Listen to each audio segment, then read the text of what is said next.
Bonjour à tous! Vous nous connaissez tous par nos innombrables vlogs qui vous font traverser tout le Japon.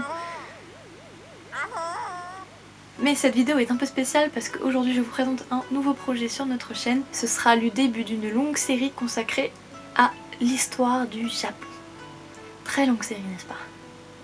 Quand j'étais en licence de japonais, j'ai pas mal cherché sur YouTube des vidéos sur l'histoire du Japon en français. Et j'ai déploré le peu de contenu à ce sujet sur YouTube. Et du coup je me suis dit que ce serait vachement intéressant de creuser un peu le sujet en vidéo. Parce que bon, des sites sur l'histoire du Japon en français, il y a beaucoup de chaînes en anglais et en japonais. Il y a aussi de nombreux documentaires sur internet de Arte ou ce genre de chaînes qui parlent de sujets spécifiques par rapport au Japon, souvent les samouraïs ou la période Edo ou ce genre de choses qui intéressent les Français en général. Mais dès qu'on s'intéresse à des points précis de l'histoire, on peut voir qu'il n'y a vraiment pas grand chose, voire même rien en français en vérité. Peut-être une chaîne. Du coup on est obligé d'aller sur internet, de lire, et même sur internet, du contenu vraiment détaillé, il n'y en a vraiment pas beaucoup, et si on veut vraiment des choses détaillées, il faut aller dans les ouvrages spécialisés qui sont faits pour les chercheurs, les étudiants, et du coup c'est vraiment compliqué parfois. Souvent. C'est pénible à lire. Enfin, on va pas se mentir. Bon, bien sûr, je suis pas une spécialiste de l'histoire du Japon, je n'ai qu'une petite licence, je suis en master de japonais, je n'ai pas de doctorat ou de thèse, même si je fais mon mémoire sur l'histoire du Japon, mais c'est une autre chose. Je ne possède pas la connaissance absolue sur l'histoire du Japon. Et en vérité, en faisant les vidéos, j'en apprends autant que vous. Parfois. Souvent. Tout ce que je sais, je l'ai lu dans les livres ou sur internet, où je l'ai appris par mes cours avec mes professeurs de licence. Et c'est pour ça que faut pas prendre tout ce que je dis pour absolu. Il se peut que je fasse des erreurs, que je dise des bêtises.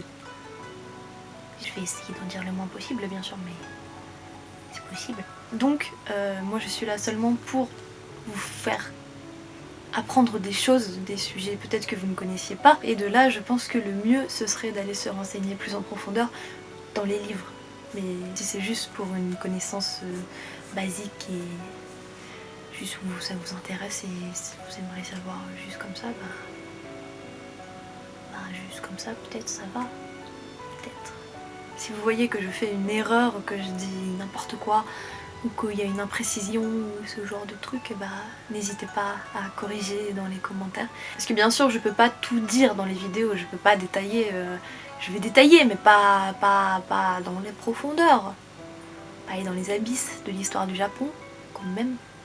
Et donc si vous pensez qu'il est important de préciser quelque chose en plus que je n'ai pas dit, n'hésitez pas, je pense que ça intéressera peut-être d'autres personnes.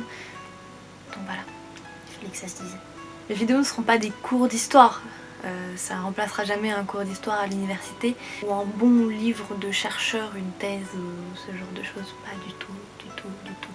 Mais ce que j'aimerais faire, c'est vulgariser un peu l'histoire du Japon pour que ce soit accessible un peu à tout le monde et pas seulement aux étudiants ou aux chercheurs. Alors pourquoi l'histoire du Japon? Comme je vous ai dit, c'est le domaine dans lequel je fais mon mémoire de master japonais, donc ça m'intéresse vraiment beaucoup. Et il y a aussi que j'ai rencontré beaucoup de gens qui avaient fait un working holiday ou qui sont en working holiday ou en visa étudiant même, qui me disent « Ah mais maintenant tu sais, les temples c'est foutu, c'est normal, on en voit partout, il n'y a plus d'intérêt à les visiter, bon c'est beau ok mais bon ça fait 5 minutes ». Bon d'accord, je vous avouerai que j'ai pensé ça aussi un petit peu au début. Mais du coup je me suis dit que c'était vraiment dommage parce que les temples, bon ok il y en a beaucoup au Japon, il y en a un peu partout, mais c'est tellement intéressant en vérité.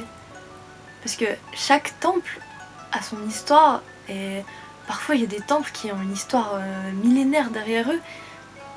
Et c'est tellement dommage de passer et de se dire oh oui c'est un temple, on s'en fout, c'est normal. Non. Parfois il s'est passé des trucs de ouf dans ces temples, des batailles peut-être, où il y a des dieux qui sont passés par là. Les Camille. C'est tellement intéressant, en fait. Je pense. Si ces gens connaissaient l'histoire de ces temples et la façon dont c'est relié à tout ce qu'ils ont autour d'eux, en fait, à l'histoire du Japon et à la société japonaise et tout ça, je me suis dit que peut-être ils trouveraient plus inintéressant ces temples et que peut-être ça les intéresserait aussi, de se dire waouh, c'est trop bien. Je pense que ce serait plus facile d'apprécier sa visite, vraiment vivre sa visite en sachant ce qui s'est passé dans ces endroits, en quoi c'est important dans la société japonaise et dans l'histoire japonaise. Je pense qu'on se sentirait plus proche de ce lieu et on pourrait vraiment profiter de la visite beaucoup mieux. Enfin, c'est mon sentiment. J'aimerais que tout le monde, même les touristes, les gens en études, les gens en working holiday, puissent comprendre la valeur historique et culturelle de ces endroits pour pouvoir s'en imprégner vraiment et savourer vraiment. Pas seulement être touriste lambda, on va dire. Les touristes chinois. La société japonaise moderne m'intéresse vraiment beaucoup et il y a beaucoup de choses, même en vivant ici, parfois que je ne comprends pas et que j'aimerais comprendre. Il y a tellement de paradoxes et du coup, en connaissant l'histoire derrière, c'est beaucoup plus simple de comprendre la société moderne. Si on ne comprend pas le passé, on ne peut pas comprendre le présent, je pense. Pas complètement du moins. Du coup, je pense que c'est vraiment important de connaître l'histoire. Pas seulement du Japon, pour tous les pays. L'histoire du Japon est tellement vaste et riche que ça risque de me prendre vraiment très longtemps d'explorer toutes ces facettes. Peut-être que j'aurai pas assez d'une vie, mais je vais faire de mon mieux pour essayer de vous expliquer au mieux, d'être le plus clair possible, la plus précise possible, de ne pas faire d'imprécision ni d'erreur. Et j'espère que ça vous plaira et que vous allez être motivé avec moi. Motivé. お互いに頑張りましょう。バイバイ。